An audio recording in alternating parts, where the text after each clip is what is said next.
За тэгвэл хүний эрхийн үндэсний комиссаас 1296 хүнийг хамруулан цагдаагийн албаагчдын ёс зүйн асуудлаар судалгаа хийсэн байна.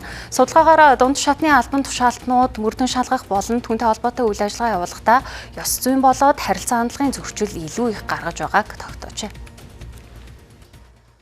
Иргэдийн зүгээс цагдаагийн албан хаагч нарын харилцаа хандлагын асуудлыг үргэлж шүүмжилж ирсэн. Албан хаагч нарын хувьд ёс зүйн асуудалтай, харилцаа хандлагын дутагдaltaй, хамгийн гол нь хүний эрхийн талаарх мэдлэг хандлагыг сайжруулах шаардлагатай гэсэн судалгааны дүн гарсан байна. Судалгаанд нийт хамрагдсан иргэдийн 100 хүн тутмын 30 нь цагдаагийн байгууллага үйл ажиллагаанд хүний эрхийг хангаж ажилтгүй гэдэгтээ бол санал нийлж байна, ажилтгүй гэж дүгнсэн бол за 21% нь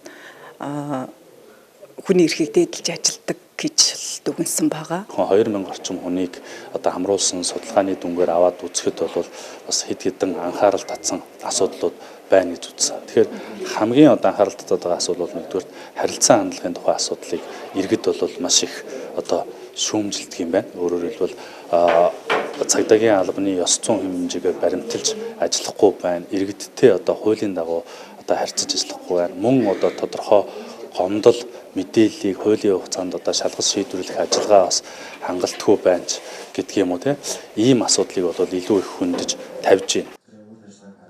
Судалгаагаар нийт иргэдийн 68% нь цагдаагийн байгууллагад итгэдэг гэсэн хариултыг өгчээ. Энэ дүнг илүү өндөр болгож иргэдийн итгэлийг нэмэгдүүлэхийн тулд цагдаагийн албан хаагчдын ёс зүй, харилцаа хандлагыг улам бүр дээшлүүлэх шаардлагатай байна. Албан хаагчдын харилцаа хандлагыг дээшлүүлэх чиглэлээр ихэвчлэн судалгааны үр дүнгээр дунд шатны удирдах албан тушаалтнууд ахлахаас дээшээ тасхийн дарга гэдэг юм уу те ийм албан тушаалтнуудын хувьд бол харилцаа хандлагын алдаа их байна гэдэг ийм үзүүлэлт гарсан. За энэ нь өөрөө албан хаагчдын тоочтны албан тушаалтнуудын харилцаа хандлагад нөлөөлөл үзүүлж байгаа ийм судалгааны үр дүн гарсан учраас энэ жил бид энэ ахлахаас тасхийн даргын албан тушаалуудад чиглэсэн харилцаа хандлагыг өөрчлөх чиглэлийн сургалтуудыг зохион байгуулж байна. За зөвхөн сургалт зохион байгуулснаар өөрчлөгдөхгүй албан хаагчдын маань ажлын ачаалал хэрэгжүүлж байгаа чиг үүрэгтэй холбоотойгоор ажлын стресс гэдэг юм их үүсдэг гэдгийг судалгаагаар тогтоосон. Тиймээс цагдаагийн ерөнхий газраас албан хаагчдад ёс зүй практикийн сургалтыг орохоор төлөвлөжээ.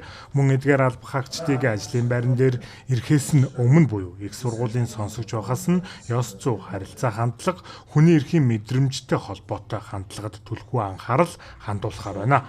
Мөн ажлын байран дээр ямар төрлийн алдаа дутагдал түлхүү гаргаж байгааг дотоод хэргийн их сургуультай хамтран судлаж сургалтын хөтөлбөрт оруулахаар төлөвлөсөн байна.